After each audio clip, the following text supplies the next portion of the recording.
Hello ladies and gentlemen, Ryan here and welcome back to another hands down DFS video. After a pretty solid week 4, we're excited to move into week 5 and take a first look at the week 5 DraftKings Main Slate. First, I just want to do a quick review of our hands down DFS official lineup from week 4. Over to the right, this is the lineup we went with. If you watched our week 4 full breakdown, this lineup's going to look a little different from it. This is the one we posted on Twitter. We made a couple changes.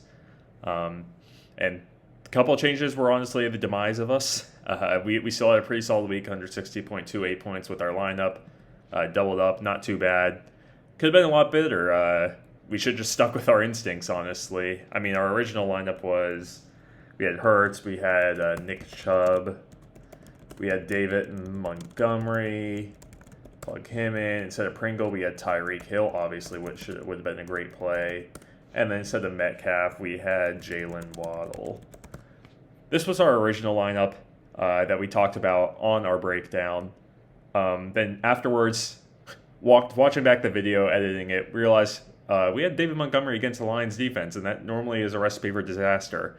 So we made a lot of changes and posted the lineup that you saw before that included Derrick Henry, Najee Harris, DK Metcalf, took out Tyreek Hill.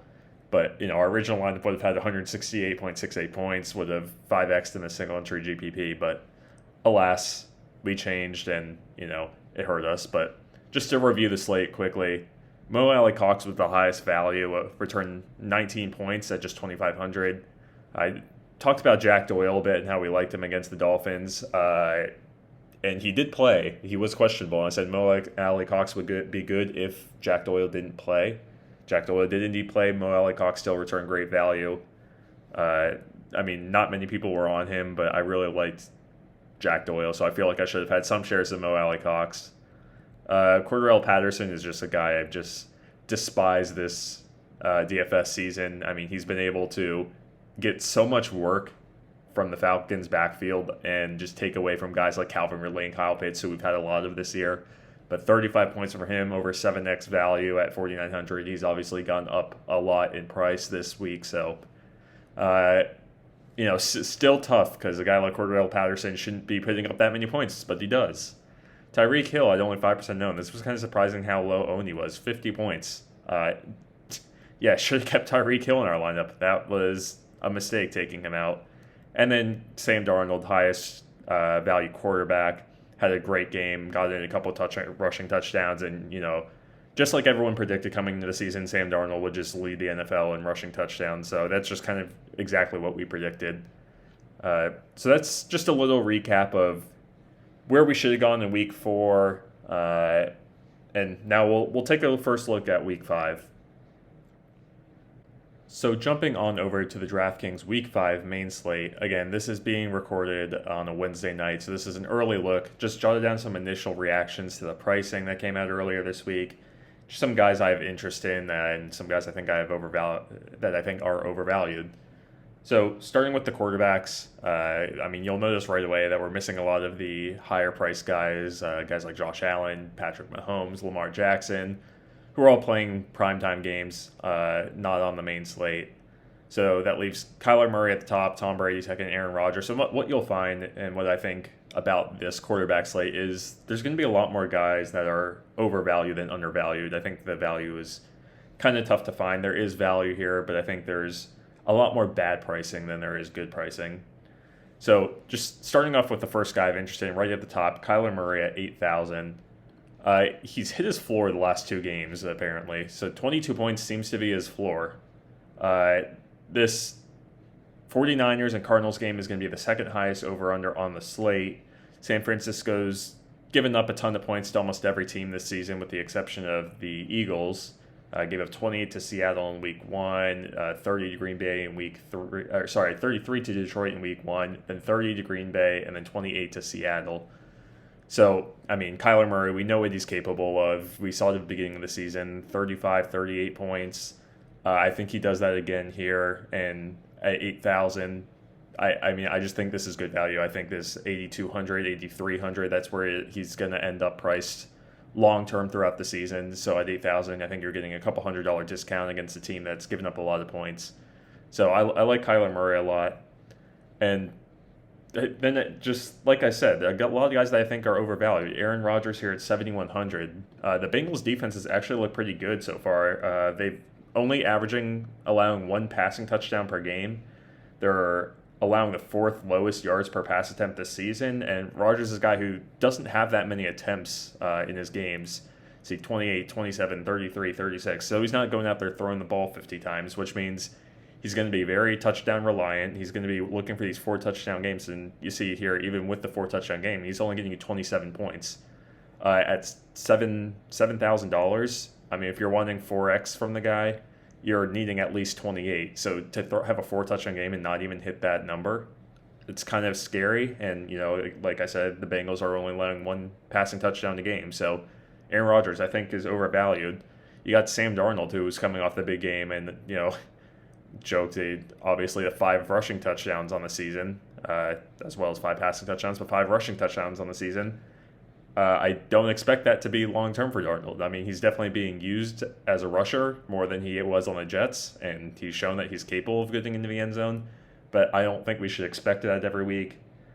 He's going against a team who has a fairly strong defense.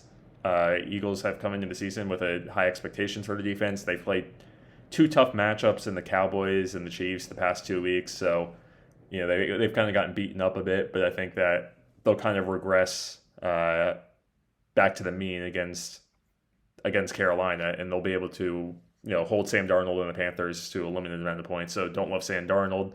Price is up 600. Don't have any interest in him. So really the guys I do have interest in this week upon first look is just these value guys.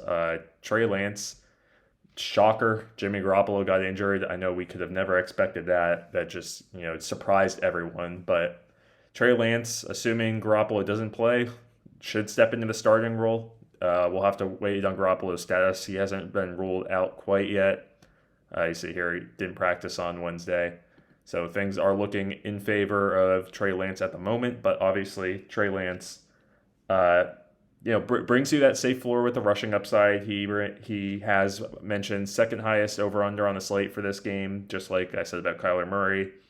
I think for this price at $5,700, you're getting a good floor with 41 yards obviously isn't a lot, but he has the rushing upside. He can give you a very safe floor. And then he can also, he's threw 2 touchdowns last game. He's capable of putting the ball in the end zone. So I think he's a very safe play. Definitely a cash game play for me. Another guy I like right below him, 5,600, Jameis Winston. And we've been picking on Washington football team a lot this year because they've had high expectations for the defense because that's how they had success last year, but just haven't had that same defense this year. They are definitely a strong run defense. And I'm not saying to play Winston in cash. He's definitely not a safe play, but Washington can stop the run. And the way to beat Washington is to throw the ball. And luckily for Jameis Winston and the Saints, they have a running back who doesn't need to run the ball to be utilized in the offense. They can get Kamara going through the air. Winston, am I expecting him to have a 5 touchdown game? No, but I think he could definitely put the ball in the end zone 3 times against Washington, who just hasn't looked very good defensively this year. So he's another guy I think that's worth a GPP shot. Those are just my first reactions on quarterback. We'll have our full breakdown of the quarterback position coming out later this week. But those were my first instincts looking at pricing. Again, just a lot more guys that are overvalued. Derek Carr, I guess, can consider playing, but Tannehill overvalued. Kirk Cousins overvalued. Even Herbert, who passes the ball a lot. Still think he's a little bit overvalued. Right now his ceiling's 30 points, and that's basically what we need him to get at this price, and I just don't know if he does that against Cleveland, who has a solid defense. So, like the cheaper quarterbacks this slate. Over to running backs, Derrick Henry at 9,000. Going against Jacksonville, who he's just destroyed in his career. Henry's averaging 115 all-purpose yards and 1 touchdown against the Jags in 10 games throughout his career. That's 20 fantasy points right there. We're going to need him to get at least 30 to pay off 9,000, and the Jags did look good at stopping Joe Mixon Thursday night in Week 4. So, it is kind of a risk playing Henry at this steep price tag, but we know he's capable of getting into the end zone multiple times, putting up 50-point games. I would even throw out this first 10-point game. His floor is probably 20 points. So he's definitely playable. It's just, do you run the risk of wasting 9,000 on a guy who, basically you need 35 points for him to pay off? Dalvin Cook at 8,400. You see he's questionable. He didn't practice on Wednesday. Obviously, we want to monitor him, but he's just too cheap at 8,400 right now, even at this increased price. He's coming off the injury, obviously. He's coming off a bad game last week. It's going to scare a lot of people away from Dalvin Cook. I expect we get some low ownership from him, but he's still a beast. The Lions just got kicked in the nose by David Montgomery and Damian Williams last week. So 3 touchdowns from those two guys. Dalvin Cook is just on a different level from those two guys. He can definitely put it in the end zone 3 times against Detroit. So if he does play and he's not limited, I'm definitely considering him. If he, Madison concerns me a little bit if they split the workload. I do want to monitor the situation closer to game time, but if Dalvin Cook's going to be getting 80% of the running back carries, I'll definitely have some of him in my lineups. A lot of the guys questionable here, but another guy like Ezekiel Elliott at 7,000, he's also just way too cheap now that the Cowboys have figured out how to use him in their offense and just lean on the run game. It's hurt guys like Dak Prescott, CeeDee Lamb, Amari Cooper, who you'll see have very cheap prices compared to what they were at the beginning of the season and, kind of what they were last season. But yeah, Zeke, too cheap. He's just been very efficient on his carries, 7.2 yards per carry, 5.6, 4.4, averaging 5.3 on the season. It's just insane. He'll get a lot of volume against the Giants rather. I think even 20 carries last week was his highest volume game so far this season. I think he should get more than that against the Giants. I think Dallas has a very good offense, obviously. They'll be able to get up big, and I think both him and Pollard will get their fair share of carries. So really like Zeke this week. 6,100, another guy that's questionable, limited participant on Wednesday, but DeAndre Swift. Liked him a bit too much last week. Obviously, that hurt. Only had 8.9 points. But despite having his worst game of the season, he was on the field for a season-high 73% of snaps and did see 18% of Goff's targets. We saw, Montgomery 2 first-quarter touchdowns. Chicago got up big. Goff and the Lions had to go through the air, and I think it's kind of the same thing this week. We just talked about Dalvin Cook. I think he can punch it in a couple times early, and Detroit will be playing from behind this game like they will probably most games of the season. And DeAndre Swift is really like their second wide receiver behind Hawkinson, who's their first wide receiver as a tight end. So, really their tight end and running backs are the most dangerous parts of the Lions offense. Obviously in the PPR format, like DraftKings has, I really like Swift. James Robinson at 6,000, I do like a lot. He's had back-to-back big games. Also, last week, not so much, but he does get work in the passing game. 6 for 6 here, 3 for 3 here, 3 for 6 here. Definitely, Jacksonville's definitely using him more in the offense than they did earlier in the season when they were kind of splitting work with him and Hyde. I don't love this matchup too much against the Titans. They haven't allowed more than 15 DK points to an opposing running back this season, but I think James Robinson is a fine GPP play if he gets the same work that he did, the last 2 weeks against Cincinnati and Arizona. Tennessee has, their defense isn't too great, but they have been good at limiting running backs so far this season. But again, if you think James Robinson can get these 6 targets like he has a couple times this year, and then also on top of that get 18 carries, he'll more than pay off this $6,000 salary.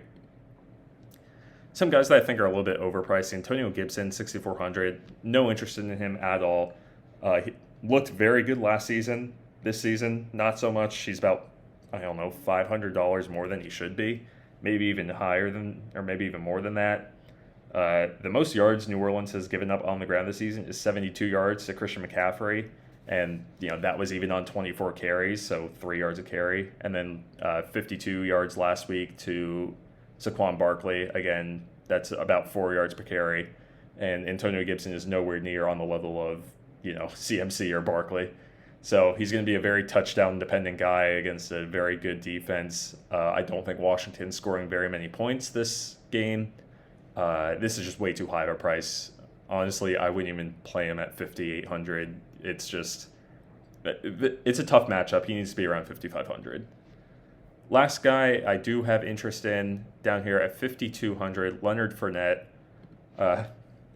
Love my Dolphins, but it's just too easy. When you see a running back going against the Dolphins, you play them this year. I mean, just every single week they've just been dominated on the ground. We saw Jonathan Taylor, who has had, really a miserable season coming into last week, but 103 yards and a touchdown on the ground against Miami, and they just continue to allow big games, whether it's Damian Harris or Peyton Barber, Jonathan Taylor. Just, when you play against Miami, the running backs just do well, and Leonard Fournette's become the clear number one running back. Last year and beginning of this year, he was splitting time with Ronald Jones, but Ronald Jones just can't hold on to the football. Just got those butterfingers, so Fournette's really taken over as the lead back. Obviously, you see those 20 carries for 91 yards last game. And, just like we saw last season, he gets a ton of work in the passing game. Brady can rely on him, so he's another guy I think he's a very safe cash play. I think you can also play him in GBPs. I don't think he carries too much ownership, but yeah, I really like Fournette this week. And over to wide receivers. Let's start out at the top. The first guy I like, if you like Kyler Murray, you have to like DeAndre Hopkins as well. He really hasn't had that big game that we've kind of seen from him last season. I mean, he kind of did it in week 1, scored a couple touchdowns, but he was only on 6 catches, and he's a guy who, we're not unused to seeing get 8 to 10 to 12 catches in a game. Talked about how the San Francisco defense has given up a lot of points. Hopkins still on the field for 95% of snaps, still has a 20+% target share from Kyler Murray for 7,600. I think this is a game where he'll exceed 20 points. I think this could be a ceiling game for him at 35 points or so. So I really like the Kyler Murray DeAndre Hopkins stack on first look. Again, I'll see later on the week how I'm feeling. Depends on how ownership shakes out, but really like him. Guy who I just think is too undervalued right now, Keenan Allen, 6,500, because a lot of people have eyes on Mike Williams. The tides kind of shifted last week against Las Vegas, where Williams only had if I can look, it was like 1.3 points. Did not have a very good game. 2.1, close enough. Regardless, didn't have a very good game. Keenan Allen, even though he's kind of fallen as the wide receiver too, or at least so it seems at the beginning of the season, he's still receiving double-digit targets a game because Herbert just throws the ball so much. So at his lowest price point of the season at 6,500, to see a minimum of 8 targets, likely double-digit targets, way too cheap, even against a good defense in Cleveland. I think he's a good cash play. Another guy who I like here, if he plays, T. Higgins. He's the third price receiver on the Bengals, with Tyler Boyd and Jamar Chase being ahead of him. But as we saw in week 1 and week 2, he's their guy. I mean, Jamar Chase is obviously the rookie and who has the highest career ceiling, but Higgins has been, and Boyd, both of them, but Higgins, especially for this price, has been very reliable. Even with all 3 of them getting work, Green Bay has Jair Alexander, who can just shut down whoever he faces off against, which is probably going to be Jamar Chase. I think that's where we see T. Higgins fill that role, just get the volume that should have gone to Chase. And, if he sees another 10 targets at 5,000, for cash game purposes, we're probably asking 15 points, which has been his floor, great in 2 weeks, but his floor this season. So I think T. Higgins is a little bit underpriced, just as I think another guy who's probably appropriately priced at 5,000 but has a high ceiling is Robbie Anderson. Didn't break out like he did last season. I mean, the beginning of last season, he just came out of nowhere, and really him and DJ Moore were just tied for that wide receiver 1A, 1B. That hasn't been the case this year. It's obviously been more. But he did finally see 11 targets last week against Dallas. And, Philly, I did talk about having a good defense. Don't really like Darnold. But Robbie Anderson is a big play guy. He's not a guy who's going to get... He's not a guy who's going to return his ceiling based on getting 12 catches. He's a guy that might have, 5 catches but 100 yards and 2 touchdowns because he's that big play threat. And Granted, it was against Kansas City, but Philly did give up some big plays last week to Kansas City. So I think this is an area, whether it's this week or later on in the season, Robbie Anderson will eventually have a big game because he is a big player. I think it's worth taking a chance on him again at his lowest price of the season. And then a couple other deep value plays. We talked about this on the week 4 breakdown last week, but Jalen Waddle has just been getting the most volume for the Dolphins out of their wide receivers and tight ends. Wasn't the case last week, obviously only 4, but now going against Tampa Bay, Will Fuller, again, missed the first 2 weeks, now back out, week 5 on IR with a broken finger. Waddle has dropped down to 4,800, and Tampa Bay, we know the way to beat them is to go through the air. They're going to stuff Miami's run game. Miami doesn't have much of a run game to begin with, but they will stuff the run game. We'll see how improved they are with Richard Sherman, but Jalen Waddle is a guy who, he probably won't face off against Richard Sherman. It's more of a slot receiver. Again, volume-based, 8 targets, 13 targets. Jacoby Brissett's likely going to be throwing the ball 40 times if the Dolphins want a chance to win the game, maybe even more than that. And if Waddle even gets 20% of those 8 targets, not too bad. So I like Jalen Waddle here. I think this is a cheap price. And then I have to mention, because we just don't know what the deal with him is yet, but Curtis Samuel, off of IR, has the potential to return. He obviously played last week, but he's still a little banged up. Has the potential to play again this week. $3,000. If he does, I think he's a safe cash play. Even if he's only getting 6 points, he's minimum price. He's leaving you so much room to do, basically fit in any other big name you want. And he can obviously return value at only $3,000. He really only needs a handful of catches to do that. So just see if he plays. If he does, definitely consider him. Last but not least, let's touch on some of the tight ends. Hawkinson, I think I've talked about every single week. So far this season, I just love him so much. 5,500. Still, I'm just going to keep playing him really until he hits over 6,000 because, like I mentioned with Swift, Hawkinson is the wide receiver 1 on this team. Detroit's going to be playing from behind, yada, yada, yada, against Minnesota. Lots of passing for Goff, lots of catching for Hawkinson. You do the math. Kind of a simple explanation there. Dallas Goedert, don't like this week because I think he's overpriced. Again, going against Carolina, who has had a good defense so far this season and, is only going to improve with Stephon Gilmore being added to the roster. Don't know if he plays this week. I would guess probably not if he's just getting to the team today or Thursday. I don't know if he'll have time to practice, but maybe he does. Regardless, Dallas Goedert, tough matchup, 5,100, pretty high price. Was he the 6th, 1, 2, 3, 4, 5th highest tight end on the slate? Really 4th because Gronkowski won't play. But if you do want a piece of the Eagles, you know who you play. Zach Ertz at 3,400. $1,500 discount off Goddard basically, and Hurts has played over 50% of the snaps, 50% of the Eagles' offensive snaps every game this season.